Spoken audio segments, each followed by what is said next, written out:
the 20th of July 1974, the Kakmak Special Strike Force Landing Brigade, 1 battalion of the 6th Amphibious Infantry Regiment, the 50th Infantry Regiment, and 1 company of the 39th Divisional Tank Battalion, 39th Infantry Division, the whole force consisting of around 3,000 troops and 12 M47 tanks, landed unopposed in Pentamili, a few miles from the main port of Kyrenia. 2 Greek Cypriot motor torpedo boats, the T1 and T3, attempted to make the landing more difficult for the Turks, but were destroyed on the morning of the landing.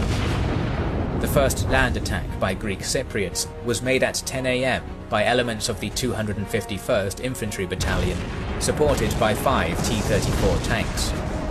The Turks managed to repel the attack, disable all 5 tanks and advance. An attack by elements of the 281st, 316th and the 286th Battalions, led by National Guard Staff Officer Lieutenant Colonel Bufas, initially forced the Turks to retreat, but eventually the Turkish 50th Infantry Regiment was able to regain the lost ground and force the Greeks to dig in. Elsewhere, near Nicosia, by the Turkish enclave Gözüyle, the landing of Turkish paratroopers was disastrous, with more than 90 of 120 men losing their lives.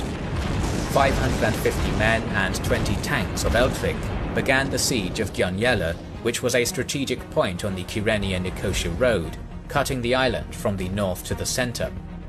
Turkish Cypriots were prepared for the siege and heavily fortified the area with defensive and anti-tank structures.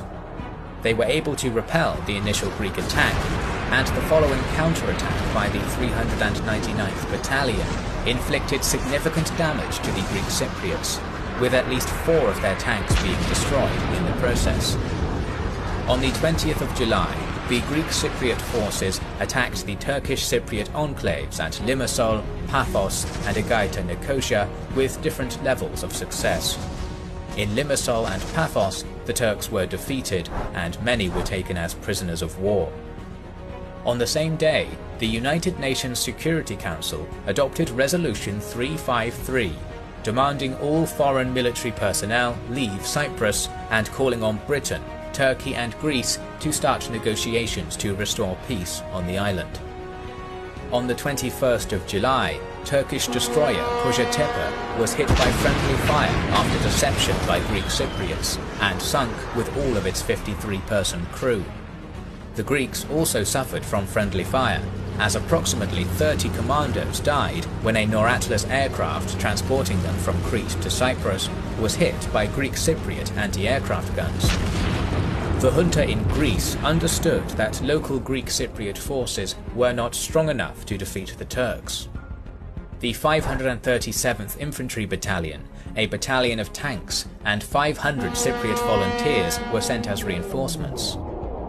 In the morning of July 21st, all Turkish enclaves in Limassol and Larnaca were taken by the Greeks. Thousands of Turks were taken as POWs. Other enclaves of Lefka, Denizli, Famagusta and Limnitis were also under attack. On July 22nd, the second wave of Turkish forces, including a tank company and a mechanized infantry company, arrived in Cyprus.